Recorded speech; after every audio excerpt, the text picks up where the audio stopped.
Their enemy is big tobacco, and there's no middle ground. We are never gonna let down. We're never gonna back off. These Florida teens call their army SWAT, Students Working Against Tobacco. Y'all are gonna be holding up signs.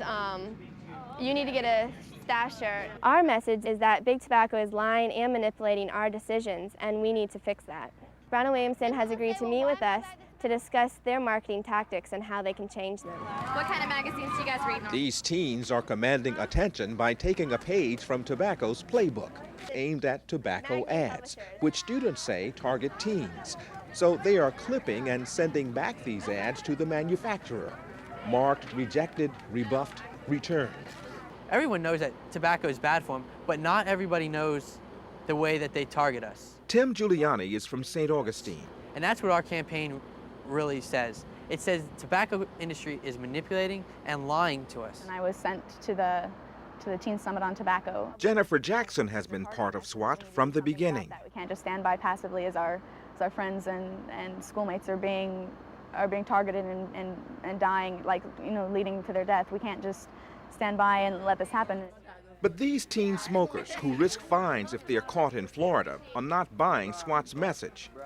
You know, the cigarette companies and everything, like Philip Morris never came up to me and said, smoke this cigarette. It mainly started in the household. Yeah. That's where I think it starts in, is the household with the parents and the relatives and everything. And friends, but I don't think cigarettes had any, the ads didn't have anything to do with it. That's not the way SWAT members like 15-year-old Rachel Claire Mitchell see it. We see these advertisements in the magazines with these young, beautiful people smoking, and it's just, you know, it's a lot of pressure. They're out to kill me for my money, and I really want to hurt them, and I'll do it any way that I can.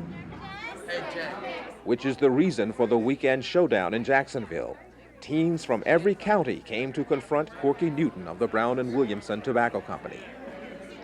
You invited all of the big tobacco companies. Yes. Only one showed up. Yeah. Are you disappointed? No, not at all, because I think we're extremely pleased to have the recognition from at least one tobacco company. First, I'd like to welcome everyone here. Very exciting, historical meeting. What Corky Newton's up against today are demands that Brown & Williamson stop sponsoring events that attract young people, such as concerts, and stop advertising cigarettes in magazines that teens read.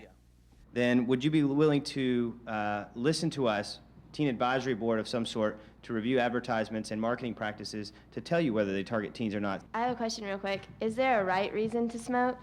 Do you believe there's a right reason to smoke?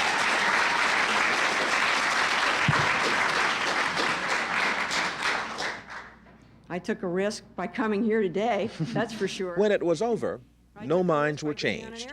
No agreements were reached. Still, both sides felt they made progress. So, how did it go?